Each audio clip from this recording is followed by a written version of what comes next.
Массовый арест военных ВСУ. Камбрик в бегах за захват заложников и убийство гражданских. Украина объявила спецоперацию.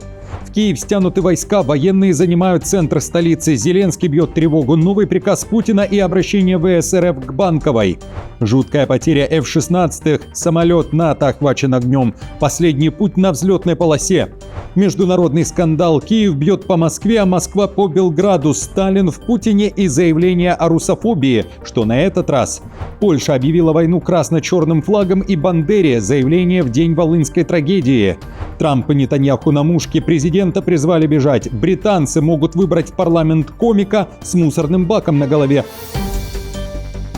Друзья, всем привет, это «Время Прядко», коротко, четко и по делу о том, о чем говорят в мире. 12 июля на календаре. Вновь всем говорю вам спасибо за вашу поддержку. Кто еще не подписался, приглашаю, чтобы не пропускать новых видео. Мне будет приятно. И давайте начнем.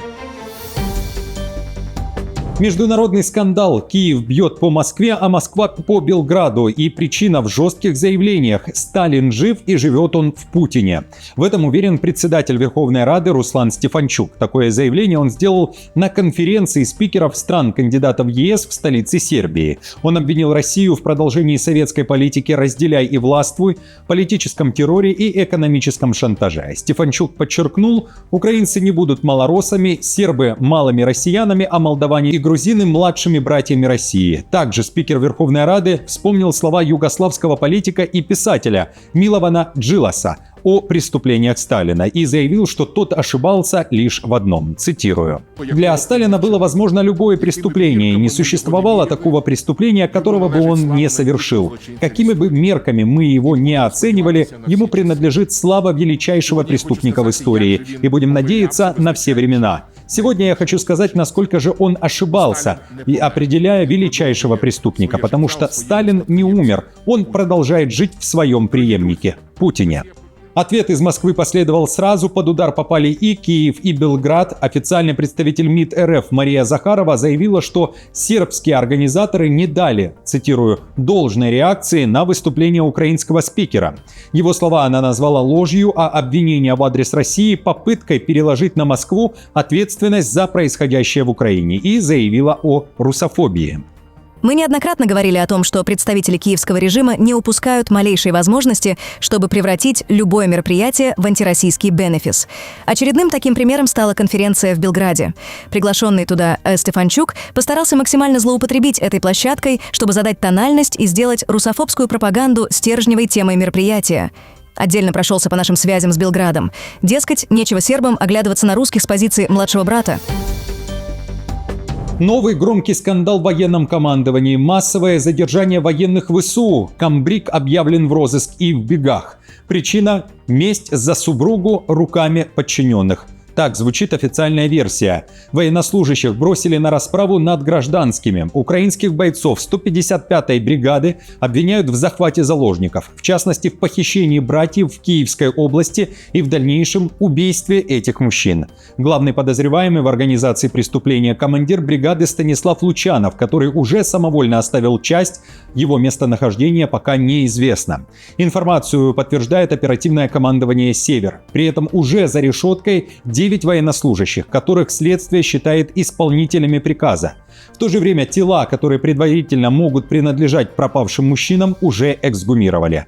Расследования ведут по статьям об умышленном убийстве и похищении людей.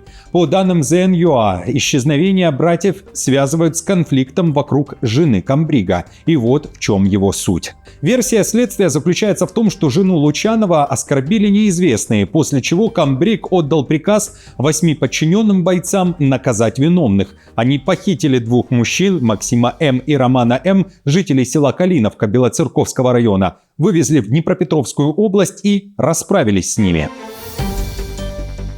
Феноменал возвращает вам платежную свободу. Карта банка ближнего зарубежья на ваше имя работает там, где раньше было «не проходит» или «отклонено». Бронируйте отели, оформляйте зарубежные подписки, переводите деньги родным. Оформление удаленное по загранпаспорту всего 1 день. Пластик привезут в любую точку мира прямо к двери. Привяжите карту к Apple Pay или Google Pay и платите телефоном, как раньше. Есть гарантия результата. Если банк откажет, компания вернет деньги. Больше 10 тысяч человек уже вернули себе эту свободу с Феноменал. Промокод ПРЯТКО, скидка до $65. Военная техника в центре Киева. Украина стягивает войска в столицу. Речь о войсках ПВО. Из-за новой тактики России, которая объявила именно Киев и центр принятия решений главной целью. Россия пошла на ракетный измор. Нагрузка на систему ПВО Украины достигла предела. Зафиксирован системный кризис украинской ПВО. Об этом пишет издание Le Monde.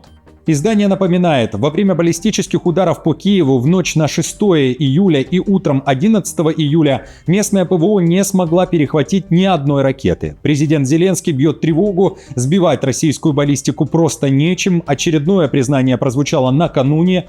Киев запрашивает помощь союзников вновь и вновь. Помимо патриотов, необходим запуск совместного европейского проекта антибаллистической защиты, учитывая, что, по данным украинских СМИ, Россия производит до 20 баллистических ракет ежемесячно. Издание также уточняет, что дополнительным фактором давления стало массовое применение российских реактивных дронов «Камикадзе» нового поколения.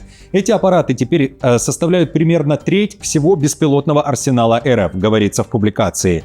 Они летят на низкой высоте со скоростью более 500 км в час, из-за чего их перехват стандартными средствами ПВО крайне затруднен. Ночь с 5 на 6 июля иллюстрирует нынешнюю российскую стратегию, отмечает один из дипломатов. Количество выпущенных ракет и дронов удвоилось, и из 68 выпущенных ракет 19 были запущены в первые 10 минут, чтобы истощить украинскую противовоздушную оборону.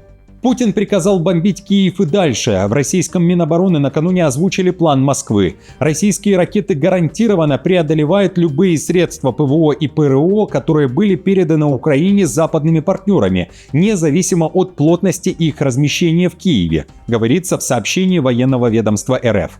Россия также уверяет, что фиксирует переброску войск в Киев, опять же речь о ПВО для прикрытия столицы. Москва обратилась к Зеленскому, в заявлении намекают, что силы РФ на фоне дефицита могут достать любую точку в Украине. При этом речь идет об ударах высокоточным оружием большой дальности воздушного, морского и наземного базирования не только по объектам в якобы наиболее защищенном Киеве, куда Зеленский сейчас стянул практически все имеющиеся западные комплексы противоракетной обороны. В свою очередь, Киев критикует Запад за срыв темпов поставок оружия. Зеленский открыто выразил недовольство действиями западных союзников, заявив о необходимости нового качества работы с партнерами. Он уверяет, что договоренности, достигнутые на уровне лидеров государств, сейчас реализуются с критическим опозданием. Главные требования Киева обращены к Вашингтону и Брюсселю. Зеленский особо выделил США, напомнив о лицензиях на совместное производство систем ПВО «Патриот». Также жесткие запросы направлены в Европу. Киев настаивает на незамедлительном старте практической работы по созданию единой европейской противоракетной системы и других оборонных проектов. Между объявлением нового пакета поддержки Украины и его реализацией не должны проходить недели. Это ответственность каждого. Всех в государстве, кто прежде всего занимается дипломатической работой.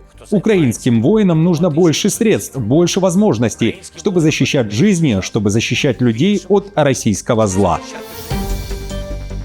Путин закрыл границу. Официальное обращение опубликовано. Россия направила Финляндии уведомление о приостановке железнодорожного движения на пунктах пропуска Вартиус, Лютя, Ниерал, Вяртселя, Иматра, Светогорск, а также на станциях Выборг и Санкт-Петербург. Об этом шаге Москве, как сообщает газета Илталехти, финская оборона знала из СМИ еще с конца июня, но теперь получила официальный документ. В МИД Финляндии заявляют, что российские ограничения не нанесут серьезного ущерба, так как основные грузовые перевозки идут через Вайникалу, которую эти меры не затронули. Тем не менее, напряженность на границе продолжает расти. Ранее Хельсинки уже полностью заблокировали все свои КПП на восточном направлении, обвинив Россию в организации потоков нелегальных мигрантов. На этом фоне финские власти пошли на дальнейшее ужесточение мер безопасности и предложили продлить действие чрезвычайного закона о выдворении мигрантов до конца 2028 года. Последняя фаза украинской операции «Логистический локдаун» началась. Именно так об ударах Украины по танкерам России в Азовском море пишет западная пресса. Цель финального этапа – окончательно отрезать маршруты снабжения в Крым и из него. Западная пресса пишет об атаке на десятки российских судов лишь за последнюю неделю. Об ударах отчитывается и командующий силами беспилотных систем ВСУ Роберт Мадяр-Бровди. Он говорит о минимум 76 пораженных кораблях за 6 дней. Большинство из них – это танкеры российского теневого флота. По оценке BBC, такие потери за короткий срок бьют по российским морским возможностям и по обещанию Путина обеспечить Крым топливом. Из-за атак Россия уже остановила судоходство по Дон-Азовскому каналу. Ограничения также коснулись и прохода через Керченский пролив, сообщило агентство Рейтер. Один из источников сообщил, что российские пограничные службы уведомили судоходные компании о том, что с 18 часов 10 минут по местному времени в пятницу все заявки на проход через Керченский пролив, соединяющий Азовское и Черное моря, приниматься не будут. Пограничная служба подчиняется ФСБ. В уведомлении не указывалось, когда действие этого ограничения будет отменено. Жуткая потеря F-16. Самолет охвачен огнем. В НАТО признали потерю, которая парализовала аэропорт греческого острова Закинф. F-16, который принадлежит ВВС Греции, загорелся сразу после аварийной посадки, полностью заблокировав взлетно-посадочную полосу и остановив работу воздушной гавани. Об этом сообщают местные СМИ. Летчика экстренно доставили в госпиталь, его жизни ничего не угрожает. Известно, что самолет выполнял учебный полет в районе Ионического моря, когда у него возникли неполадки. И несмотря на проблемы в воздухе, пилот сумел посадить истребитель. Из-за пылающего F-16 аэропорт пришлось закрыть. Десятки пассажиров столкнулись с многочасовыми задержками, часть рейсов была перенаправлена на другие аэродромы. Среди вероятных причин аварийной посадки СМИ называют утечку топлива, а также неисправность шасси. Особенно важно, что пилот покинул кабину обычным способом, просто выбрался наружу, а не катапультировался.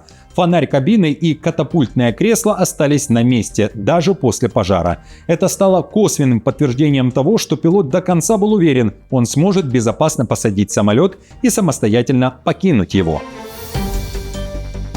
Польша объявляет войну красно-черным флагом и ООН-УПА. Накануне, в День памяти жертв Волынской трагедии, Варшава вновь отправила сигналы на Банковую. В Украину прибыл министр обороны Польши Владислав Косиняк-Камыш. В украинском городе Олыка на Волыне он призвал не замалчивать сложные страницы прошлого и заявил, что фундаментом отношений Варшавы и Киева должна стать только историческая правда. Тем временем польский премьер-министр Туск опубликовал видеообращение, адресованное и полякам, и украинцам, в котором анонсировал создание стены памяти жертв волынского преступления. При этом Туск прямо назвал волынскую трагедию геноцидом и, так же как министр обороны, призвал признать правду и осудить виновных.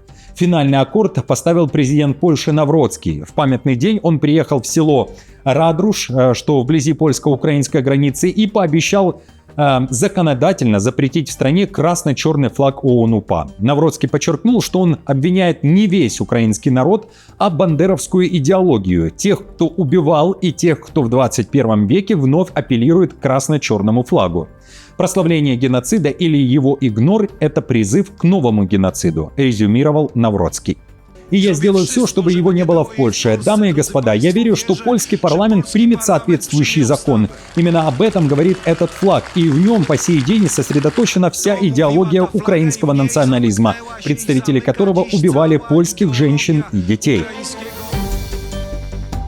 Трампу и Нетаньяху стоит приготовиться, их ждет наказание. Они на мушке. В Вашингтон и Иерусалим полетели угрозы. Президента призвали бежать в укрытие.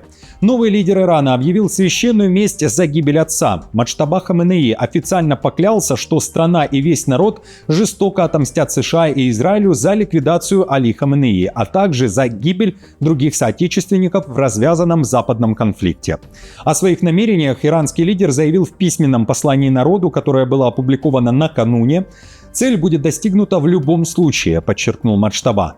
Мы клянемся отомстить за вашу чистую кровь и за кровь всех мучеников этих двух войн, покарав преступных и опозоренных убийц. Это месть — наше требование, и она неизбежно должна свершиться. Эти преступники, полный список которых нам известен, унесут в могилу несбывшуюся мечту умереть спокойно в собственной постели.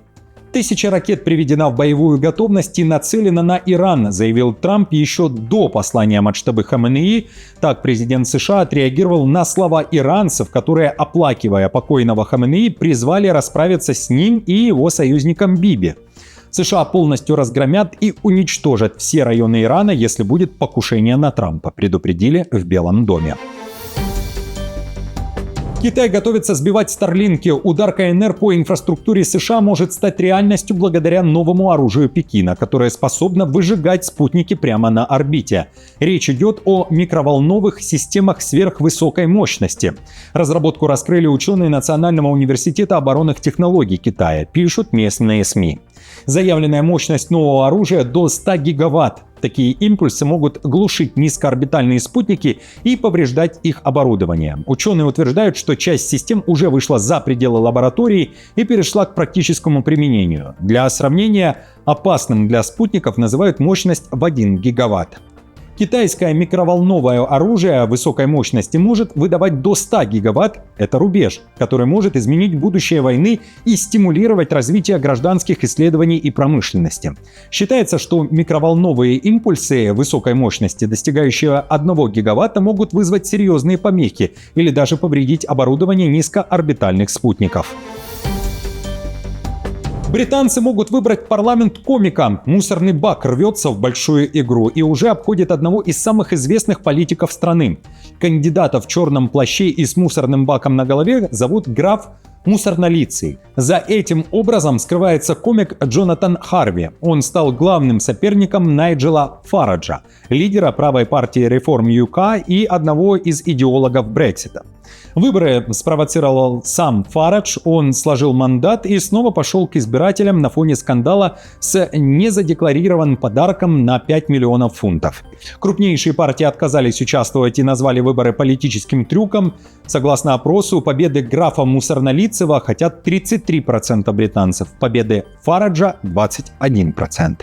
Граф Мусорнолицый – сценическое альтер-эго 46-летнего комика Джона Харви. Он регулярно участвует в выборах в костюме, напоминающем злодея из «Звездных войн» Дарта Вейдера. Черный плащ и мусорный бак вместо шлема. Если его изберут, он обещает построить как минимум один доступный по цене дом. Друзья, на этом все. Спасибо вам большое. В других выпусках также много ответов на вопросы и события. Переходите, пожалуйста, на канал и смотрите. Подписывайтесь и ставьте лайки. До встречи уже завтра.